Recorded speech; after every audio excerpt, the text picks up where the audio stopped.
Good morning, everybody, and welcome to the Rangers Review morning briefing for Tuesday, the 1st of March. I'm Derek Clark. I'm joined by Jonny McFarlane this morning. Jonny, how are we doing? Good, mate. Better than you. You're not your slick self this morning. Stumbling a wee bit there. Yeah. I'm just had a wee error message pop up in my screen. We're not live on Facebook, so I just wanted to double check that we are going live on Facebook, folks. If you're watching us on Facebook, you might not be if we're not on there, but you can let us know if you are.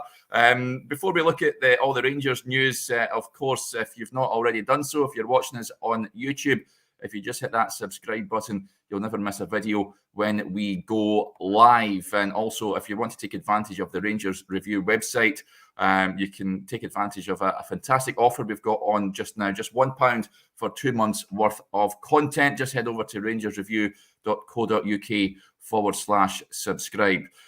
Okay, Jonny, I think we'll kick off with comments made by Brian Laudrup in the Daily Mail this morning that we checked out with regards to Rangers' January signings. He's basically said that, of course, we've not seen Aaron Ramsey and Amad Diallo. He says that Giovanni Van Bronckhorst's team have simply failed to gather necessary domestic results since the winter break. He says you could argue about the need to change personnel, but for me, there is now an obvious concern on that front when you think back to the January window. And it does touch on, he said, Amad Diallo didn't get off the bench on Sunday. He's also touched on Aaron Ramsey. He says then you had the fact Aaron Ramsey again didn't make the squad as he tries, I assume, to get to the right condition after his well-publicised injury issues at Juventus. He has no doubts Ramsey's huge quality, but time is running out for this loan move to be effective. The Wales star has not been able to make the difference many hoped he would. What do you make of the comments from Brian Laudrup this morning, Jonny? Yeah, I think everybody's a little bit frustrated and was hoping that Aaron Ramsey would be able to obviously have a big impact on the Rangers team, which he's not been able to do. We don't know the situation. We're going to be speaking to Giovanni Van Bronckhorst later today, and we will certainly ask about the situation there with Aaron Ramsey and try to get a little bit more clarity. I think the club said it was a minor issue the last time that they put anything out about this, but then he didn't feature, obviously, in the last two squads. So it's definitely something we want to find out more about. In terms of the signing of Aaron Ramsey, I think what you have to say is it's a gamble. It was always going to be a gamble. Bringing in someone of that standing was something of a no-brainer, but at the same time, you knew that he had serious injury problems in the run-up to coming to Rangers. It's very easy at this point to say, no, it's not been a good signing, it's not worked, what a waste of money, etc., etc. But you've got to remember, Rangers are not paying a large portion of this guy's wages. I'm led to believe that the Rangers have struck a deal that you almost wouldn't believe. Certainly, it's nowhere near the kind of figures that people have been banding about. And ultimately, if it's a roll of the dice that doesn't work, it's a roll of the dice that doesn't work. I find it hard to get too bent out of shape about it at this stage, because I know that there is still 3 months of this season to go, and he can still have an impact. Yes, it's disappointing so far, but there is potential for movement going forward, and I think he can have an impact. In a month's time, if there's been nothing changed, then that's a problem. Yeah. What do you make of this comment about Diallo from number 55 Brooklyn? WWTC says Diallo pulling out of that 50-50 has put doubt in Gio's head whether he is tough enough for this league, I think. A lot of Rangers fans sort of made their mind up after that Tannadice show, and Jonny, I felt that some of the criticism was perhaps over the top. This is a young kid. He's came up.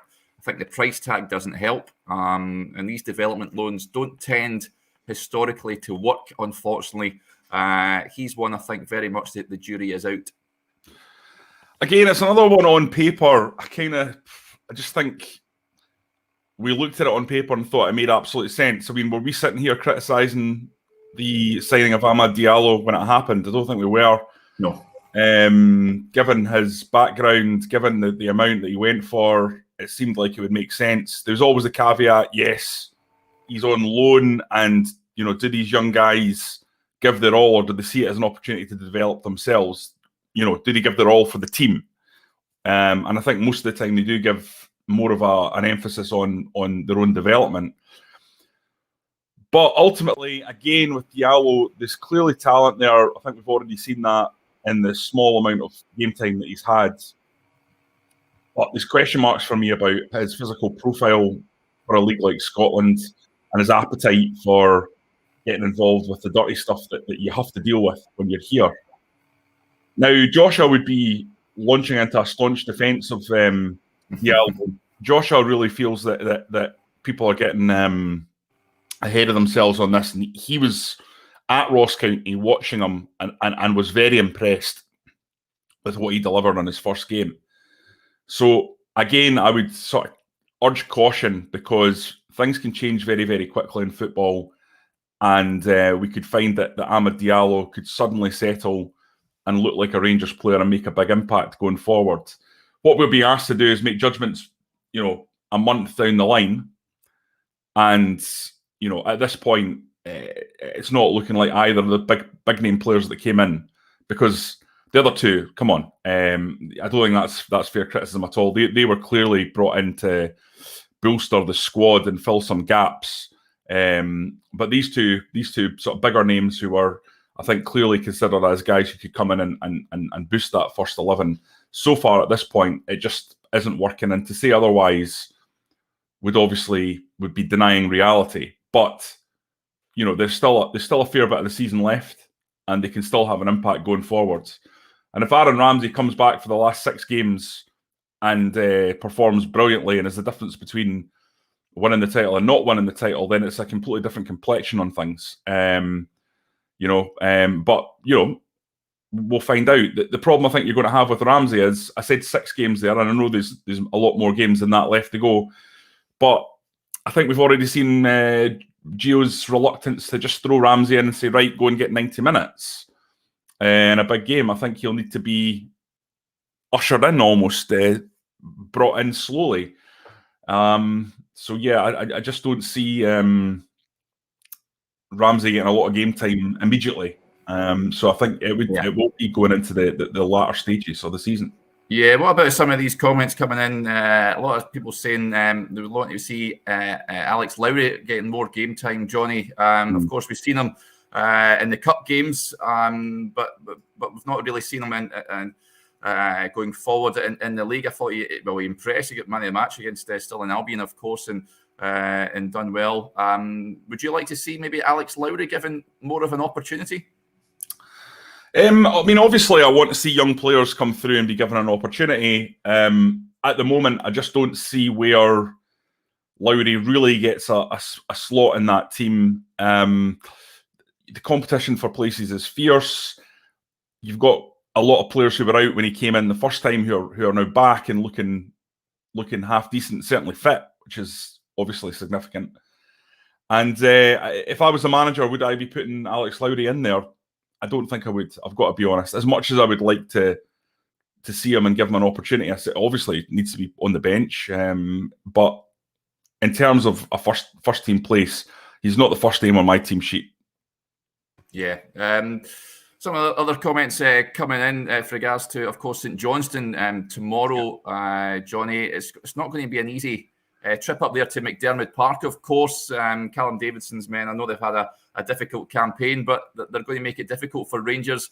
They need to get a win. There's no two ways about it, isn't it? But by hook or by crook, they need to come back down the road with 3 points. Listen, it's an absolute must, Derek. You just can't beat around the bush on this one. If Rangers drop points here, I just can't. I can't see any way back. I mean, Celtic, of course, could lose or drop points themselves, but I don't see them doing that at home. So it's a really, really vital one. Listen, anyone who follows what's happening in our game knows that Celtic struggle at Livingston.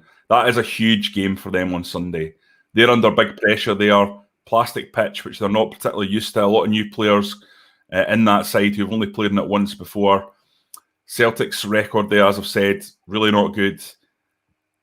that could be one where they drop points. There's no doubt about that. So if you can get through this game into Sunday, I think there's a good chance to claw back some of those points. But there's an element with Rangers, they've got to focus on what they're doing and really not think about Celtic. It's a cliche, but when you're producing as many chances as Rangers have been and not putting the ball in the back of the net, Derek, that's a problem. And that's not a problem that worrying about Celtic is going to help. So, they need to concentrate on themselves, concentrate on how to create better chances and how to finish those chances accurately. That needs to be the key focus for St Johnstone. It won't be an easy game. St Johnstone are fighting for their lives. Yes. I wanted to touch on Scott Arfield, Johnny, because I think we're both in agreement. He's been asked to go to the well a little too often of late. He looked, I think he did okay on Sunday, but it just looks off the pace slightly. Would you like to see a change there? Perhaps give him a rest for going up to St Johnstone. Yeah, I thought Diallo was an obvious substitute, and maybe once Motherwell went 2-2, they were always going to sit back and try and defend that. And I think, do you want a tired Scott Arfield, or you want the fresh legs of Diallo? I thought that was an obvious substitution that Gio didn't make. I thought it was quite curious that he didn't do that. Would I change it up for St Johnstone? I think Arfield has looked a bit jaded. That's a lot of football for a guy his age. I don't think it would be a bad idea to change things up a little bit. As to how you do that, I'm not 100% sure. Personally, I would probably go Morelos, Sakala, Kent. That would always be my kind of first choice front three. So I would imagine that'll be the trio that starts against St Johnstone. Now, Sakala is a frustrating player. I've talked about it here. I know he's got like a cult status, and his goal return's actually really pretty good given the amount of minutes he's played, Derek. But he's the very epitome of rough diamond, isn't he, really? I mean, he'll do something good 1 minute, and then the next minute he's just incredibly frustrating. My experience of players like that is that Rangers, they don't get too long before they start to really frustrate everyone. It's a club with high standards. I think if Fashion Sakala wants to really make his mark, he'll need to start getting a little bit more consistency in his game. Now, a fair riposte to that I might be seeing in the comments in about 3 seconds is, how can he get consistency if he's not playing week in, week out and being allowed to get some rhythm? So I think he needs to be given that chance. He needs to be given that chance, Derek. And I would advocate doing that. I think he gives Rangers a spark on that right-hand side that I don't think anyone else is giving at the moment. Yeah, I like this question because it leads us nicely onto a point I wanted to raise about on a piece on the website this morning. John Dooley, would you play with John McLaughlin against St Johnstone? We've got a great piece from Joshua on the website this morning, folks, on Allan McGregor and his stats this season compared to last season. It's fair to say he's not performing as well as he did last year. His stats have decreased. His numbers have went down. I do urge you to go and have a look at that. It's quite startling, really. And of course, his performance on Sunday has led to calls from a number of supporters for John McLaughlin to get an opportunity going forward. I think we sort of touched on it a little bit yesterday, Johnny. Seeing those numbers from Joshua this morning, it sort of tells me, it sort of strengthens the argument, I think, for John McLaughlin to get a shout between the sticks. Yeah, I would play John McLaughlin, Derek. I've been fairly upfront about it. I just think Allan McGregor's made too many mistakes of late. Neither of the 2 goals against Motherwell, I don't think, were glaring McGregor errors, but I don't think he covered himself in glory in either of them, especially the second one where the ball's going straight through him. But you look back at Hearts, you look back at Ross County, you factor in these sort of games, you ask yourself how many big saves he's actually been making this season. And I don't think it's been good enough. I think he would know that himself, and certainly the stats back that up. So the question is, with John McLaughlin, Derek, how good is John McLaughlin? Because he's not really made a lot of big saves in his Rangers career, has he? When he's played, the thing about Rangers... Yeah, I think he's a good goalie. Yeah, I mean, the thing about Rangers keepers is they have to show that absolute concentration, because they can go 40 minutes without doing anything and they're expected to make a big save. I also think John McLaughlin's a good goalkeeper, and I think John McLaughlin at the moment, to me, is a better gamble than Allan McGregor is, given his form. Yeah. So I would switch them over. But John McLaughlin, I spoke to a friend the other day who's a big Rangers fan, and he said, you look at John McLaughlin's career, he's played for Hearts, he's played for Sunderland. Is he at a level where he can come in and be the Rangers number one, the kind of level that Allan McGregor has been at in previous seasons? My response to that was, well, you don't need to be at that level to be the Rangers number one at the moment, because Allan McGregor isn't at that level. So that would be my take, and that's why I would make the decision. You have to take sentiment out of these things, and I just don't think McGregor's performing the way he needs to. Do you think it's maybe a result of him playing too many games? Of course, earlier on in the season under Steven Gerrard, he was rested for a number of matches. John McLaughlin came in, and Steven Gerrard said he had to manage Allan's body. Do you think that his body hasn't been managed recently, and he's been asked again, like Arfield, to go to the well too many times? I'd be completely speculating, Derek. I actually don't know anything about that.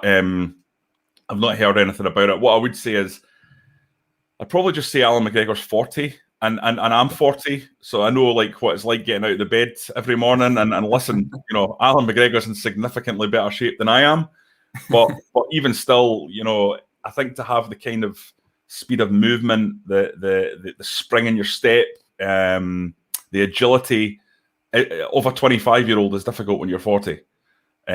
So while I know that there's other examples of other keepers, people are saying Big Buffon's playing till he's 44. Yeah, he's just signed a new deal with Parma. He's going to be 46 when that ends. I don't think he's the same as what he was, though, to be fair. And I think the problem is McGregor sets such phenomenally high standards that he's always going to be judged against that. And last season, he was absolutely outrageously good. So it feels like it's been a big drop-off. I thought Allan McGregor would call it a quits last season, I've got to be honest. I think that was the kind of mood music that was coming out, that McGregor was going to go out on a high, and maybe he was just tempted by the prospect of, walking away with a second title and more trophies, and really, really just putting a cap on his career. But I just don't think it's been working out. Allan McGregor's the kind of guy that could prove us all wrong, Derek, 100%. But I think it's a gamble to play him. Yeah. Okay, that'll do us there, folks. Thanks very much for everyone for interacting with the show. Remember, the press conference a little later on today. Keep your eyes peeled on the Rangers Review site for all the fallout from that. And remember, if you haven't already done so, if you're watching this on YouTube, just hit that subscribe button. You'll never miss a video when we go live. And we've also got that offer on the Rangers Review website just now, just £1 for 2 months worth of content. It's cracking value. I'd urge you to go and check it out, rangersreview.co.uk/subscribe. Okay, we'll be back again tomorrow to look ahead to that match on Wednesday night. But until then, enjoy the rest